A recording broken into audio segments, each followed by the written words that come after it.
la une de l'actualité ce soir, la fin des vacances gouvernementales au Burkina. L'exécutif a fait sa rentrée ce matin au palais de Kossiam sous la direction du président du Faso. Des vacances mouvementées pour les ministres, surtout avec les attaques du Café Aziz Istanbul et la subite disparition du président de l'Assemblée nationale. Beaucoup affirment n'avoir pas pu profiter pleinement de leur temps de repos. Témoignage à suivre dans ce journal. Et dans ce journal, une autre rentrée qui se prépare, celle des classes. Les parents mettent les petits plats dans les grands pour sa réussite. Dans les librairies, l'heure est déjà à la grande affluence, mais on a toujours les mêmes récriminations. Les prix sont chers, les prix sont abordables, c'est selon. Vous le verrez dans cette édition. Et dans cette édition, l'ambiance dans un quartier populaire d'Abidjan, à Noumambo, un village dans la capitale économique de Côte d'Ivoire où précarité et promiscuité sont le quotidien des habitants pour la plupart des Burkinabés. Mais à Anoumambo, il y a la joie de vivre, constate une de nos équipes de reportage. Ce sont là les titres du 20h. Mesdames, Messieurs, bonsoir. Ravi de vous retrouver. Le gouvernement burkinabé fait sa rentrée ce mercredi, une rentrée qui n'est pas de tout repos pour les ministres. Déjà ce matin, une journée studieuse avec le Conseil des ministres. Plusieurs dossiers examinés, dont des mesures sur la réduction des paiements en numéraire, les travaux du barrage de Samandeni et la finalisation du projet de modernisation des titres de transport. Le point avec Maïmouna Traoré. Après la minute de silence en mémoire du président de l'Assemblée nationale, l'exécutif s'est aussitôt mis au travail. Le Conseil a autorisé la ratification d'un accord de près d'un montant de 36 millions de francs CFA pour financer le projet d'appui au développement du secteur de l'élevage au Burkina Faso. Il s'agit donc de deux composantes principalement, l'amélioration de l'accès aux services et intrants d'élevage et le développement de la chaîne de valeur de l'élevage. Plus de 20% des paiements dans l'administration publique se font toujours en numéraire. Pour augmenter le taux de bancarisation, réduire les situations d'insécurité et améliorer la bonne gouvernance, le Conseil des ministres a entériné les mesures prises par le ministère en charge des Finances sur la réduction des paiements en numéraire. Le Conseil a également finalisé le projet de loi fixant les règles d'établissement et de validité des permis de conduire pour les adapter aux textes communautaires.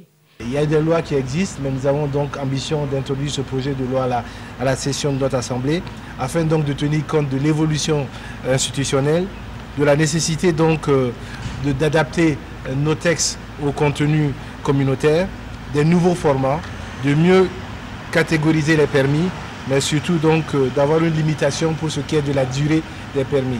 La mise en eau du barrage de Samandeni a démarré et la réalisation des travaux confortatifs débuteront bientôt car le Conseil des ministres a approuvé les résultats de l'appel d'offres pour le contrôle des travaux. Ça fait plus de 10 ans que les études ont été faites et ça fait plus de 7 ans que les travaux durent. Alors il se trouve qu'à l'aval, comme le cours d'eau a été contourné pour pouvoir faire les travaux, l'aval s'est bouché sur plus de 7 km. Alors, il y a eu des arbres qui ont poussé, il y a eu du sable qui ont comblé. Et maintenant, les turbines sont en train d'arriver. Dès que nous allons commencer à turbiner, nous allons envoyer de l'eau à l'aval. Et il faut effectivement dégager pour que l'eau puisse passer pour ne pas nuire au fonctionnement des turbines. Nous allons aussi profiter de limiter la zone de servitude de la rivière à l'aval donc du barrage de Samandeni. La rentrée scolaire, c'est pour bientôt et la bonne nouvelle pour les acteurs du système éducatif, c'est l'approbation par le Conseil des ministres des résultats d'appel d'offres sur la construction de 394 blocs de 2 salles de classe dans les 13 régions du Burkina Faso. Après donc des vacances mouvementées, les ministres se sont retrouvés ce matin autour du chef de l'État. Des vacances mouvementées surtout avec les attaques du Café Aziz Istanbul ou la subite disparition du président de l'Assemblée nationale. Beaucoup de ministres affirment n'avoir pas pu profiter pleinement de leur temps de repos. Témoignage avec Draman Guéné. Le 13 août 2017, une attaque terroriste fait 19 morts à Ouagadougou. 6 jours plus tard, soit le 19 août, décès du président de l'Assemblée nationale. Août, le traditionnel mois de vacances gouvernementales n'a pas été du tout paisible pour l'exécutif burkinabé. Moi, je n'ai pas eu de vacances gouvernementales, donc je suis dans la continuité du travail. Mais c'est vrai qu'il y a un certain nombre d'impératifs dans les attentes des populations et dans les dossiers qui sont en cours. Et je pense que nous avons donc une journée très studieuse qui va commencer. Une journée studieuse en ce jour de rentrée gouvernementale, surtout pour le département de la Défense, qui doit redonner espoir à tout un peuple. Nous sommes actuellement victimes d'attentats terroristes. Il faut vraiment se préparer pour faire face efficacement à cette menace terroriste. Donc, les forces de défense et de sécurité doivent être constamment en alerte.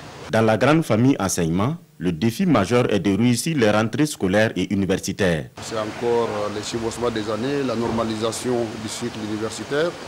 Et donc, avant d'aller en vacances, on avait eu des concertations avec les différents acteurs. Il y a des pistes de solutions qui ont été donc identifiées. On est en train de travailler là-dessus pour que la rentrée se passe dans de bonnes conditions. Donc le plus gros dossier pour nous, c'est de faire en sorte que les nouveaux bacheliers retrouvent le chemin de campus dès le premier trimestre de la rentrée. Plusieurs dossiers sont en attente à la fonction publique. À cette reprise, le département veut normaliser toutes les situations engendrées par les différents tests adoptés. La loi du travail qui est en cours de révision, c'est-à-dire le code du travail. L'assurance maladie, dont la caisse d'assurance maladie va connaître aussi sa création au cours de ce trimestre. Vous avez d'autres dossiers comme la relecture de la loi 33 des établissements publics de l'État.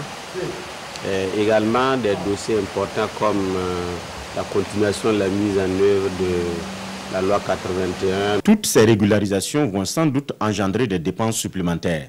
Et le projet du ministère de l'économie et des finances est de préparer le budget en fonction. Dans les jours à venir, c'est la préparation du budget 2018. Voilà, donc c'est le dossier que j'ai essayé de pousser en début août avec les débats budgétaires avec tous les ministères avant donc de prendre quelques jours de congé. Nous avons des projets de financement, des lois d'habilitation à l'Assemblée qui doivent passer parce que nous avons eu des financements de l'IDA, la Banque mondiale, pour un projet de développement de l'élevage. Il y a la question importante aussi de limitation de la circulation de numéraires dans l'économie. L'attente est aussi forte dans les secteurs de l'énergie et de l'habitat. Les projets PPP restent donc les dossiers majeurs. J'ai commencé déjà à rencontrer les maires parce que vous savez que dans le cadre de la loi PPP, là qui est venu reconforter la loi réglementant le secteur de l'énergie pour qu'on puisse donc à travers donc des négociations donc pouvoir permettre d'installer des centrales solaires par des privés et vendre à la Sonavel. L'un des dossiers les plus importants, c'est l'opérationnalisation du programme 40 000 logements. Le groupe est au grand complet et la rentrée commence avec un conseil des ministres sous la direction du président du Faso. Et puis, en bref, les choses se sont accélérées depuis hier dans le dossier Conseil supérieur de la communication. Accusée de malversation financière, la présidente de l'institution, Nathalie Sommet, a été arrêtée ce mercredi et conduite en prison. Hier, c'est le DAF du Conseil supérieur de la communication qui a été arrêté dans la même affaire. La semaine des activités minières de l'Afrique de l'Ouest se prépare activement à Ouagadougou. Une rencontre du ministère des Mines destinée à promouvoir le secteur des mines. Ce matin, les organisateurs étaient face à la presse pour donner des détails sur les préparatifs. On fait le point avec Jean-Eudes Bayala et Ismaël Sirima. Le comité d'organisation de la deuxième édition de la semaine des activités minières de l'Afrique de l'Ouest attend à Ouagadougou 1 millier de participants. Selon ce comité, le coût d'organisation de la SAMAO 2017 est d'environ 210 millions de francs CFA. Face aux journalistes, ce comité s'est penché sur les retombées de la première édition de la SAMAO. Le résultat, il est là parce que nous constatons que le nombre de permis en exploitation dans notre pays ne faiblit pas. Nous avons actuellement 11 mines en exploitation et nous constatons également que les projets, nous avons une dizaine de projets qui visent à entrer en production pour les 5 prochaines années. Pour cette deuxième édition de la SAMAO, des conférences, des débats et des échanges sont au programme. Pour les 2 premières journées, on aura les expositions au niveau des stands, ce qui est en train d'être fait. Donc les dispositions sont déjà en place pour mettre les stands. Donc la programmation des activités, tout est fait. On a aussi identifié pour la 3e journée des visites. Donc à ce niveau, il y a le site de Bissagol qui est identifié comme site minier à visiter. Et nous avons un site touristique aussi qui a été identifié. L'ensemble de ces activités vont se dérouler du 28 au 30 septembre prochain sous le sceau de la recherche de stratégies pour une meilleure intégration du secteur minier aux économies africaines. Une autre rentrée qui se prépare activement, celle des élèves et étudiants. Et pour cette rentrée scolaire, les parents mettent les petits plats dans les grands pour sa réussite.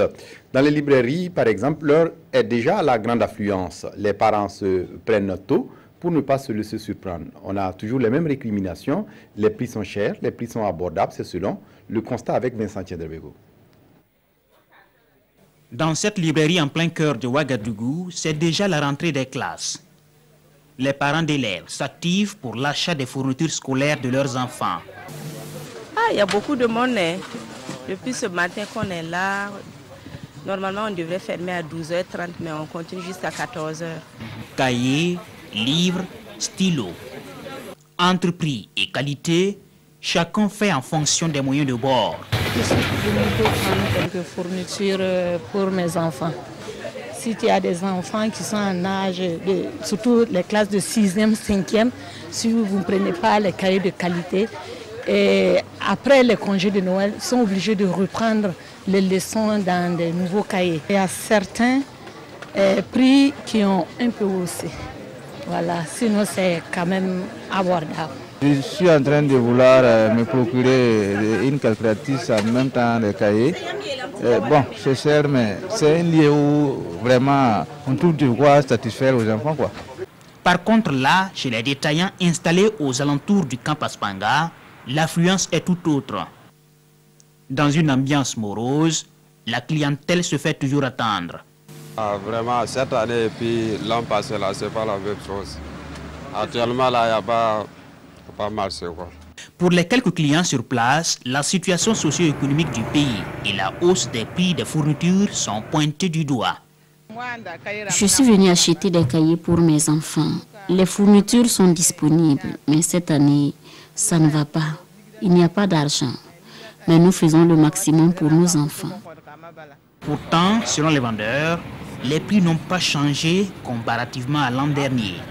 Seulement, la cherté est fonction de la qualité de la fourniture recherchée. Avec la concurrence, les prix sont beaucoup baissés. Voilà, les prix sont beaucoup baissés. Maintenant, c'est la qualité seulement qui différencie les prix. Voilà, il y a des qualités moins, il y a des qualités aussi, bon, donc qui sont un peu...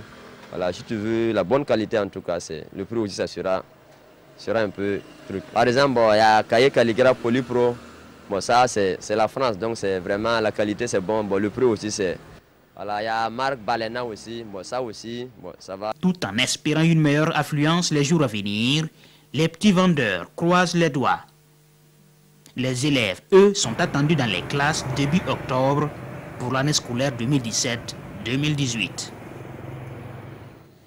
Les services d'élevage du sud-ouest du Burkina ont procédé à la saisie de poissons avariés dans la ville de Gawa. C'était ce lundi 4 septembre au soir. Pourtant, une rencontre était organisée la semaine dernière par les mêmes services techniques pour sensibiliser les poissonneries sur les mesures idoines à prendre pour une bonne conservation du poisson importé. À croire que les informations fournies n'ont pas été profitables. Christophe Da, sur place à Gawa. Saisi par la direction provinciale des ressources animales et halieutiques du Poni dans une poissonnerie de la place à Gawa. Le poisson en état de putréfaction est déclaré impropre à la consommation humaine. Selon la direction, le poisson est d'abord conservé dans un conteneur qui tient lieu de dépôt avant d'être acheminé à la poissonnerie pour vente, mais le dépôt est jugé inapproprié. Ce n'est pas une chambre froide. Ce n'est pas un réfrigérateur. Et donc on a été là-bas ce matin aux environs de 11h avec la police municipale. Et effectivement, nous avons constaté que le contenu était pratiquement impropre. Et quand on a procédé à la saisie du contenu, une partie de ces poissons encore ont été évacués donc, au niveau de la poissonnerie, probablement vendus ou qui devaient être vendus à la population. Vendu à la population ou pas, c'est la deuxième fois en moins d'un mois que du poisson faisandé est découvert dans cette poissonnerie de vente en gros et détail. Le propriétaire ne reconnaît pas les faits, il dénonce plutôt un acharnement. Bon, je peux dire que le poisson, là, ce n'est pas en tant que poisson pourri, c'est poisson peut-être décongelé. Poisson aussi, si ce n'est pas décongelé, on ne peut pas manger. Mais dans 2 jours, là, nous-mêmes, on ne comprend pas il y a quoi au juste. tous les jours, on a sûrement des contrôles des services vétérinaires. Cette saisie de près de 40 cartons fait suite à celle opérée le 17 août dernier. Le chef de service vétérinaire de Gawa recommande pour cette récidive une fermeture de la poissonnerie à titre conservatoire. Précarité des conditions de vie et de logement à Anoumambo, un des quartiers les plus animés d'Abidjan et où vivent beaucoup de Burkinabés. La plupart des maisons sont construites en bois. Anoumambo est tout à la fois. Les habitants sont mal logés, mais toujours joyeux. Anoumambo, c'est un village raconté ici par Amadou Lougué. C'est presque comme ça tous les jours, l'ambiance à Anoumambo. Dans tous les carrés d'Anoumambo, l'ambiance est électrique. Difficile parfois de se frayer un passage parmi les enfants. Anoumambo, un quartier en pleine effervescence, l'un des plus animés d'Abidjan. Mais il détient aussi sans doute le record à Abidjan en termes de précarité de conditions de logement. Ces baraques, ces maisons en bois sont majoritairement habitées par des Burkinabés. La famille Sambaré est en Côte d'Ivoire depuis 30 ans, dont 10 ans de location dans ces maisons en bois. Voici Abdoulaye, le chef de famille. Lui, ses 8 enfants, sa femme, se voient obligés de se coincer là, dans 2 maisonnettes qu'il loue chaque mois à 40 000 francs CFA. Il n'y a pas de moyens pour prendre en dur. On se casse aussi, on peut faire le travail de bouteille. Là. Chaque cour ici est habité par au moins une dizaine de familles, des Togolais, des Maliens et surtout des Burkinabés. Aïcha Kabouré vit depuis 15 ans ici avec son mari et leurs 3 enfants. On vit avec les enfants. Bon, les enfants sont en bas, la maison est serrée. Si tu veux sortir, tu es obligé de les pousser pour sortir.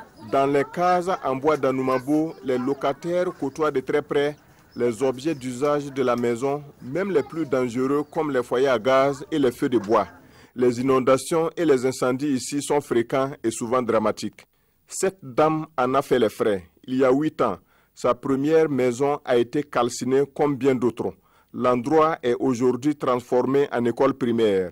Et depuis ce sinistre, c'est désormais ici qu'elle vit avec ses frères et sœurs et des enfants dans une autre case tout aussi exposée que la première. C'est un samedi à 10h30. J'étais un peu sorti même pour faire des courses. Mes voisins m'appellent pour pour revenir à la maison que la cour est en train de prendre feu.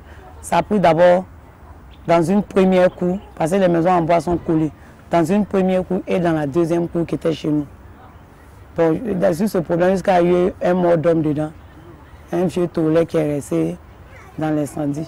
Comme elle, les victimes d'incendies de cases sont nombreuses à Anoumambo. La plupart de ces femmes ont tout perdu un après-midi du 11 janvier 2017. Au moins 50 cases parties en fumée. L'endroit précis des cases détruites est devenu un espace de jeu pour les enfants. Le jour de préparation, quand moi j'étais au dehors, c'est une dame qui a couru venir dans les décors du feu. On est rentré maintenant, on voulait sauver de l'autre côté où ça avait commencé là. On a vu que ça on ne pouvait rien faire, donc on a essayé de faire sortir notre bagage, c'était trop tard. Donc en tout cas, moi j'ai beaucoup perdu. Surtout mon mari même, il a beaucoup perdu même. Anoumambo et ses habitats insalubres. Pourquoi ce vieux quartier au cœur de la capitale économique ivoirienne met-il assez du temps à devenir un centre moderne à l'image de Yopougon et du plateau? Anoumambo a été choisi comme site pour voir le premier village écologique donc, de Côte d'Ivoire. C'est un quartier qui, dans quelques années, va devenir le premier village écologique, donc, j'allais dire, d'Afrique subsaharienne. En tout état de cause, Anoumambo a vu naître et grandir de nombreuses personnalités, dont d'autres encore en fonction dans l'administration, comme le maire actuel de la commune de Marcory et son premier adjoint, sans oublier la star de la musique, Assalfo du groupe Magic System, qui a d'ailleurs composé une chanson en honneur de ce quartier qui a bercé son enfance.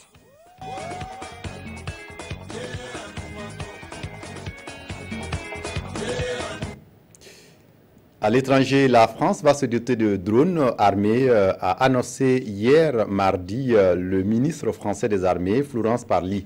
Cette décision devrait dans un premier temps concerner les 6 drones Raptor français, dont 5 sont actuellement basés à Niamey au Niger. Et ces drones sont indispensables pour traquer les terroristes, affirment les militaires au front. La France va se doter de drones armés.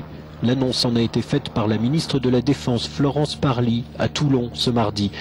L'armée de l'air française dispose déjà de 6 drones américains Reaper, dont 5 basés au Niger, mais ils ne servent qu'au renseignement et à la reconnaissance. D'ici 2 ans, 6 nouveaux appareils équipés de missiles seront livrés à la France. D'ici 2025, enfin, un tout nouveau drone européen devrait entrer en service. Paris rejoint ainsi le club en constante expansion des pays utilisateurs de drones offensifs, club dont les États-Unis, la Grande-Bretagne et Israël étaient les premiers membres. Les drones français armés devraient être engagés dans les opérations antiterroristes au Sahel. Aux États-Unis, Donald Trump supprime le programme protégeant les Dreamers, ces sans-papiers arrivés enfants aux États-Unis. Un statut pourtant mis en place en 2012 par son prédécesseur Barack Obama. Ils sont quelques 800 000 personnes menacées par cette décision de Trump. Pas question de voir leur rêve américain leur échapper. Les Dreamers ont manifesté ce mardi dans plusieurs villes pour dénoncer l'abrogation du décret DACA qui leur permet d'étudier et de travailler aux États-Unis. Ces jeunes arrivés illégalement sur le territoire américain avant leurs 16 ans s'étaient vus offrir par l'administration Obama une existence légale en 2012, une mesure touchant 800 000 sans-papiers que Donald Trump a décidé de supprimer. Flor Reyes vit à New York. Elle est arrivée du Mexique aux États-Unis quand elle avait 2 ans avec ses parents. Je ne sais pas comment je vais expliquer à ma mère que je ne pourrai plus l'aider à subvenir aux besoins de notre famille, dit-elle. Nous devons résister, nous devons nous assurer que le Congrès respecte ce qui nous avait été promis. Barack Obama est sorti de sa réserve sur les réseaux sociaux pour fustiger cette décision qu'il juge contre-productive et cruelle. Donald Trump, de son côté, a assuré qu'il avait beaucoup d'amour pour ces jeunes, mais qu'il fallait donner la priorité aux travailleurs américains. Il a donné 6 mois au Congrès pour légiférer sur la question. Les patrons de la Silicon Valley ont eux aussi dénoncé le choix du président américain qui fait face à des réticences au sein de son propre camp. Le sénateur républicain Lindsey Graham a ainsi estimé qu'il fallait agir vite pour éviter des expulsions. Environ 154 000 jeunes verront leur permis arriver à échéance dans les 6 mois. Le chaos sur les Antilles au passage de l'ouragan Irma. Les îles frappées par l'ouragan, dont Saint-Barthélemy et Saint-Martin, restaient ce mercredi soir injoignables. Météo France a défini l'ouragan Irma comme l'ouragan le plus extrême ayant sévi sur l'océan Atlantique. L'ouragan Irma a frappé de plein fouet les Antilles, notamment les îles françaises de Saint-Martin et Saint-Barthélemy, où l'électricité est coupée et les communications téléphoniques presque impossibles. Les dégâts sont importants, comme le montrent ces images de Saint-Martin, où la préfecture et un hôtel ont été en partie détruits. Plusieurs toitures se sont envolées et des arbres ont été arrachés. Les images montrent aussi d'importantes inondations. Classé en catégorie 5, Irma est encore plus puissant que Harvey qui s'était abattu il y a une dizaine de jours sur le Texas avec des vents soufflant jusqu'à 360 km/h. Ces images satellites montrent l'œil du cyclone d'environ 50 km de diamètre. Il est resté environ 1h30 sur Saint-Barthélemy avant de toucher Saint-Martin, puis de se diriger vers la République dominicaine, Haïti, Cuba et la Floride. L'île française de la Guadeloupe a également été touchée, mais les dégâts seraient limités. À Paris, une cellule de crise ministérielle a été mise en place pour suivre l'évolution de la situation. Et puis en sport, un nul à valeur de victoire. Hier, les Étalons et les Lions du Sénégal se sont neutralisés 2 buts partout. Avec ce score de parité, le Burkina Faso garde la tête du groupe et s'approche formidablement de la qualification à Russie 2018. Retour sur les temps forts de la rencontre avec Abdoulaye Kabouré. Sensationnel, fantastique, héroïque. Les Étalons du Burkina obtiennent le nul à 100 heures de victoire face aux Lions de la Teranga avec ce but de Sibiri Alain Traoré. Le jeu à la première période, surtout dans les 15 premières minutes, est favorable aux étalons qui ouvrent le score sur un exploit individuel de Bertrand Isidore Traoré à la 9e minute. Les Sénégalais qui n'entendent pas jouer le second rôle s'organisent et gagnent plusieurs duels. Ils sont récompensés à la 27e minute par Ismaïla Sarr sur un travail de Sadio Mané. Le Burkina va jouer à 10 après l'expulsion de Youssouf Dayo pour cumul de cartons jaunes. Une décision discutable de l'arbitre zambien Joanny Sikazoué sur ce second carton. La première mi-temps intervient sur le score d'un but partout. À la reprise, Bertrand Traoré suit un coup de tête, mais à rude preuve le portier sénégalais Kadim Diagne. Celui-ci est obligé de sortir suite à une blessure.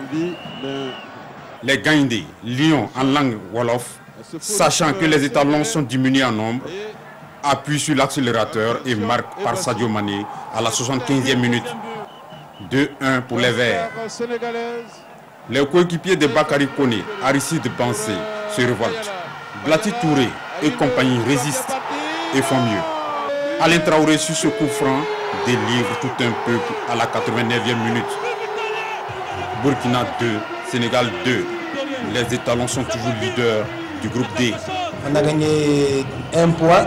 On reste en tête groupe face aux résultats aussi de Sud-Afrique.